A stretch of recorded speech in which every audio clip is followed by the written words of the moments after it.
las 6 de la mañana, 45 minutos, y saludamos a esta hora a la doctora Lina Triana.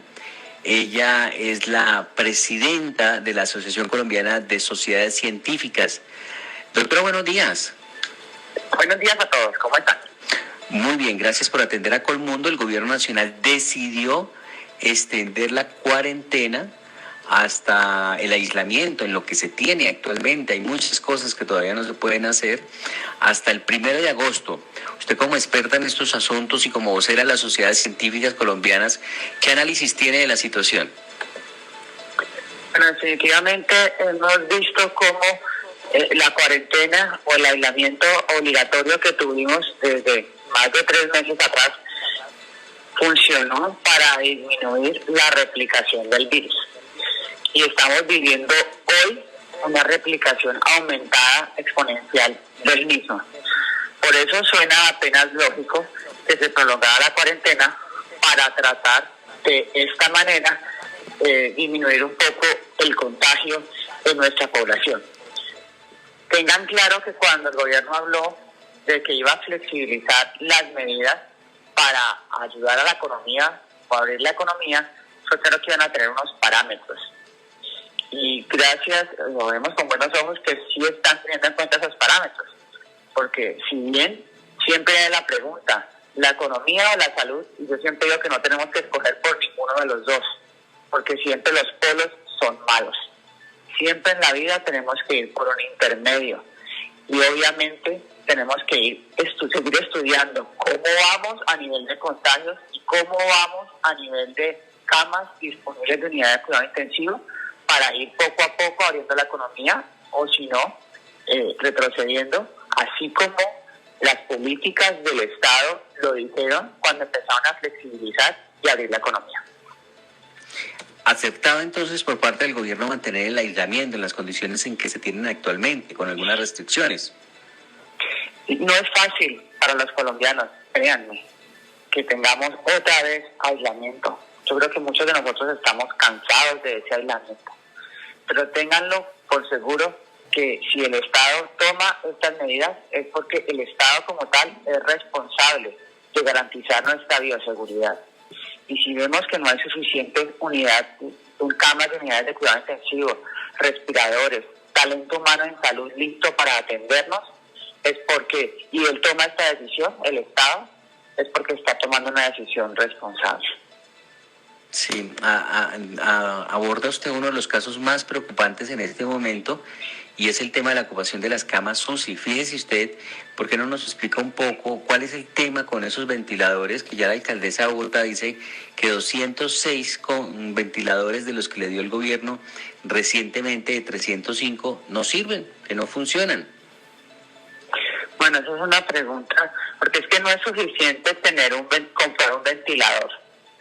Sí, obviamente uno mirando retrospectivamente siempre la crítica nos viene a la mente porque somos humanos. Entonces uno diría, ¿para qué compramos todo ese poco de ventiladores si no sabemos ni cómo manejarlos? Botamos el dinero. Pero no, ¿qué se trataba de hacer? Aumentar el número de camas y de unidades de cuidado intensivo disponibles para poder salvar más vidas. Obviamente tiene que ser claro que la máquina como tal no es lo más importante. Lo más importante es esa persona que va a manejar ese paciente, ese ser que está enfermo. Porque, repito, uno puede tener la máquina, pero si no sabe cómo hacer el respirar, que funcione bien el respirador de acuerdo a ese paciente. Porque recuerde que el respirador es una máquina, pero nosotros no somos máquinas. Nosotros somos un organismo sumamente complejo y en un paciente grave, como los pacientes de COVID, cambia segundo a segundo. Por eso ese sentir humano, ese entrenamiento, experiencia y conocimiento de ese ser humano, de ese médico profesional de la salud, son valiosos para salvar esa vida.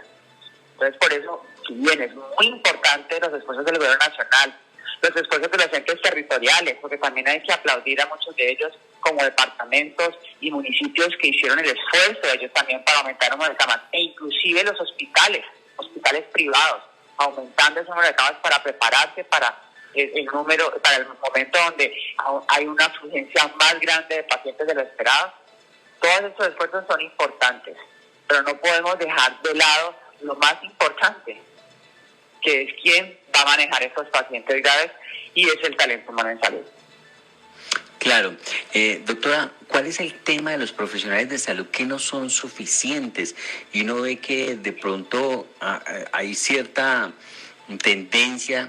Usted de pronto desde las sociedades científicas colombianas puede hablar un poco de cuál es la condición laboral de los médicos y los profesionales en Colombia. Hay mucha gente incluso desempleada o que no le pagan bien o que trabajan por prestaciones de servicios. ¿Por qué hay déficit en personal médico en Colombia si hay tanto profesional desocupado? Es que yo creo que de pronto no se ha entendido bien lo que es la situación. Nosotros tenemos suficiencia de personal médico y talento humano en salud en nuestro país. Suficiencia porque tenemos un número importante de médicos que salen todos los años de las escuelas de medicina. Es más, si nosotros comparamos el número de escuelas de medicina que forman profesionales médicos en nuestro país, es muchísimo mayor que otros países, inclusive desarrollados. Estamos en un número mucho más grande. Por eso el número de médicos en nuestro país es suficiente, y como usted bien dice, el sistema de salud muchas veces no soporta tantos médicos, o está diseñado de alguna manera para que solo podamos tener contratación un cierto número de médicos, dejando por fuera a otros. Entonces es importante tener en cuenta que si bien han habido muchas entrevistas diciendo que no hay talento humano, sí lo hay. Pero, por ejemplo, si estamos hablando de una unidad de cuidado intensivo, pues debe ser una persona, como digo, con el conocimiento, entrenamiento y experiencia para manejar esa unidad de cuidado intensivo. O sea, debe ser un líder, y ese líder estamos hablando que es un especialista en cuidado crítico, ¿cierto? Que si miramos el número de especialistas de cuidado crítico en nuestro país y en el mundo, pues no es suficiente. Sin embargo, nosotros no podemos esperar que haya una cama de unidad de cuidado intensivo por cada profesional o especialista en unidad de cuidado intensivo. Eso no hay en ninguna parte del mundo, repito. Entonces, ¿qué es lo que nosotros le propusimos al gobierno nacional y con el cual estuvimos hablando? Y es listo. Entonces vamos a tener un grupo de líderes, especialistas en unidad de cuidado intensivo, que van a manejar profesionales de la salud, ¿sí?, en equipos por unidades de cuidado intensivo por todo el país. El gobierno nacional, junto con las sociedades científicas, ASCOFAME, que es los que reúnen las universidades, hicieron algunos cursos para capacitar talento humano en salud. Y ahí siempre ha habido una discusión, porque el talento humano en salud dice, pero el ministro dijo que se capacitaron ya no sé cuántos miles, y eso no se puede capacitar de la noche a la mañana. Eso es verdad, uno no puede sacar un especialista de la noche a la mañana. Pero respeto, siempre todo lo que uno dice queda abierto para la interpretación. ¿Qué quiere decir esto? No quiere decir que se han formado especialistas en unidad de cuidado intensivo a través de unos cursos virtuales. Sería completamente ridículo, porque creen ustedes que estudiamos tantos años como médicos y después como especialistas y después como subespecialistas. ¿Eso para qué? Para tener un conocimiento, entrenamiento y experiencia y poder atender de la mejor manera a nuestros pacientes. Sin embargo, en momentos de crisis, por eso se han creado este tipo de cursos para poder capacitar más personal, pero siempre teniendo unas cabezas claras que son las que manejan los equipos.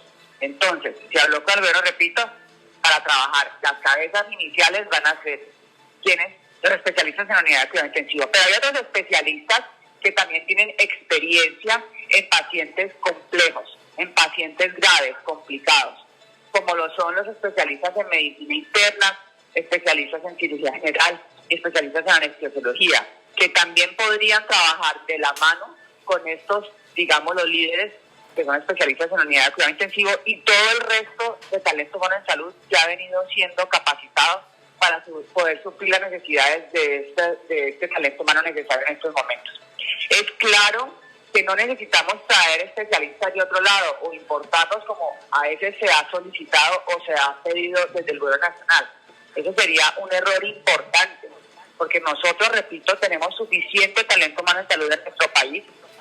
Traer gente de afuera en estos momentos de emergencia no va a permitir que revisemos sus credenciales y pueden terminar especialistas o médicos no idóneos, atendiendo a nuestros colombianos. lo cual no queremos nosotros como médicos, queremos la mejor atención para esos pacientes. Claro, así es. Pues, presidenta, muy amable, gracias por estar en Colmundo, que pase buen día. Bueno, muchas gracias a todos. En realidad son momentos en estos donde tenemos que cada uno de nosotros responsabilizarnos de nuestra bioseguridad, quiere decir mantener las medidas básicas para no contagiar a nosotros y no contagiar a los demás. De esa manera, repito, junto con los esfuerzos que debe continuar haciendo el gobierno nacional de hacer muestreos, pruebas y garantizar ellos mismos con las medidas que impongan nuestra bioseguridad, es como tenemos que afrontar de la mejor manera esta pandemia. Gracias, muy amable doctora. Es la presidenta de la Asociación Colombiana de Sociedades Científicas, Lina Triana, a propósito del alargue hasta el 1 de agosto que hace el presidente Iván Duque de este aislamiento en Colombia. Una pausa, ya regresamos.